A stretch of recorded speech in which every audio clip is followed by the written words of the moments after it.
In a peaceful town nestled between rolling hills and lush forests, there stood a tower that reached so high its top seemed to brush the sky. This was the home of Rapunzel, a kind-hearted young woman with the longest, silkiest hair anyone had ever seen. Rapunzel lived with her mother, a gentle sprite who cared for the tower's many plants and tended to Rapunzel's magnificent hair. The hair, golden as the sun and smooth as the softest silk, flowed down from the tower window like a waterfall of light. It was no ordinary hair. It held the warmth of the sun, the strength of the earth, and the gentle touch of a spring breeze.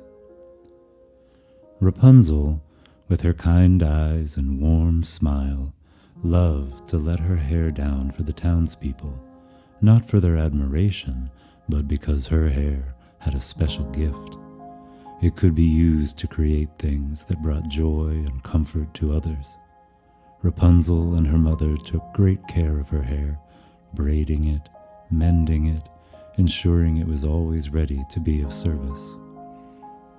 One day, as the afternoon sun bathed the town in golden light, a little girl named Eliza approached the tower. She looked up with wide, hopeful eyes and called out, "Rapunzel, Rapunzel, please let down your hair."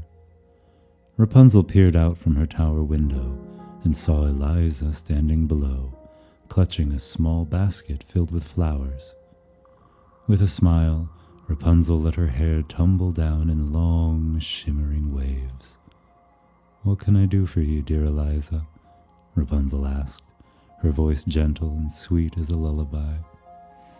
"I want to make a jump rope," Eliza explained, her face alight with excitement. "My friends and I love to play games, but we don't have a strong enough rope. Could I use some of your hair to make one? It's so strong and beautiful, I'm sure it will be perfect." Rapunzel's heart swelled with joy at the thought of the children playing and laughing together. "Of course you can," she replied. "Take as much as you need." With that, Rapunzel's mother appeared, her delicate wings shimmering as she fluttered around, helping Rapunzel cut a portion of the hair. The hair was then woven into a long, sturdy rope, perfect for games of jump rope, tug of war, and all the other playful activities the children loved. Eliza thanked Rapunzel and ran back to her friends, who cheered when they saw the rope. They spent the afternoon laughing and playing, their joy echoing through the town. The next day, as the morning mist began to lift, an old man named Thomas slowly made his way to the tower. His hands trembled slightly as he looked up and called out, "Rapunzel, Rapunzel, please let down your hair." Rapunzel appeared at the window, her kind eyes filled with curiosity. "What can I do for you, kind Thomas?" she asked. Thomas looked down at his hands, his voice trembling with emotion. "My wife is very ill," he said softly. "The nights are so cold, and I fear she won't make it through another winter without something warm. I don't have the means to buy wool, but I've heard your hair is as warm as the sun. Could I use some of it to weave a sweater for her? I believe it could help keep her warm and give her the strength she needs to get better." Rapunzel's heart ached for Thomas and his wife, and she wanted nothing more than to help. "Of course, Thomas," she said, her voice tender. "I'll give you as much as you need." Once again, Rapunzel's mother appeared, assisting in cutting a generous portion of hair. With great care, Thomas took the hair and spent the next few days weaving a beautiful, warm sweater. When he draped it over his wife's frail shoulders, she smiled for the first time in weeks. The warmth of the sweater seeped into her bones, and slowly she began to regain her strength. Thomas was overjoyed, and every time he looked at the sweater, he thought of Rapunzel and her kind heart. As summer turned to autumn, the town prepared for its annual harvest festival, a time of celebration, of feasting and dancing. The townspeople gathered together to plan the festivities, but something was missing. They wanted something special this year, something that would bring everyone together in a spirit of joy and unity. It was then that someone suggested, why don't we ask Rapunzel if we can use her hair to create a maypole? We could weave it into streamers and decorate it with flowers. It would be the centerpiece of our festival, something truly beautiful and unique. The idea was met with unanimous agreement, and a group of townspeople made their way to the tower. They called out in unison, "Rapunzel, Rapunzel, please let down your hair." Rapunzel, curious about the large gathering, appeared at her window. "What can I do for you all?" she asked with a smile. One of the townspeople stepped forward and explained their idea for the maypole.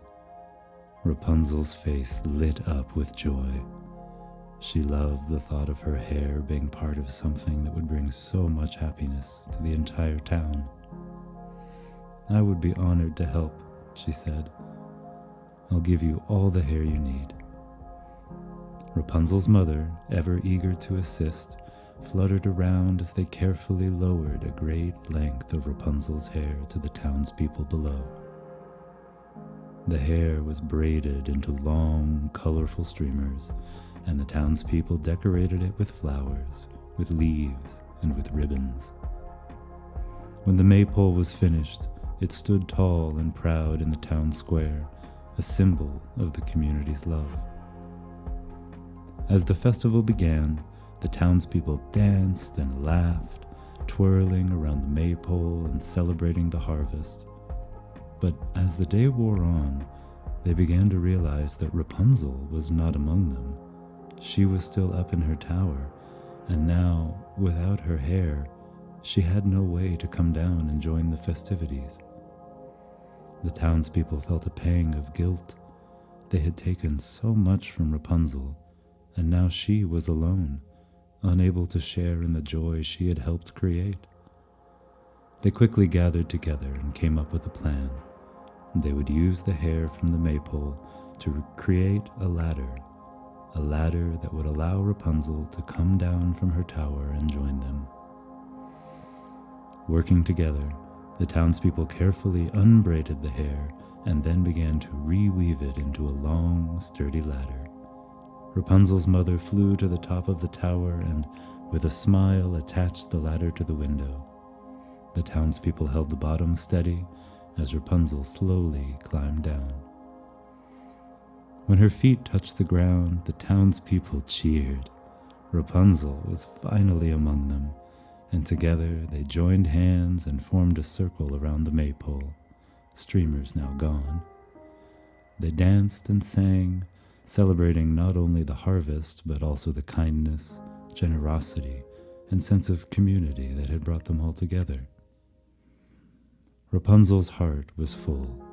As she looked around at the smiling faces of her friends and neighbors, she knew that her gift, her hair, had brought joy and comfort to many. But it was the love and the unity of the townspeople that had made the true magic happen.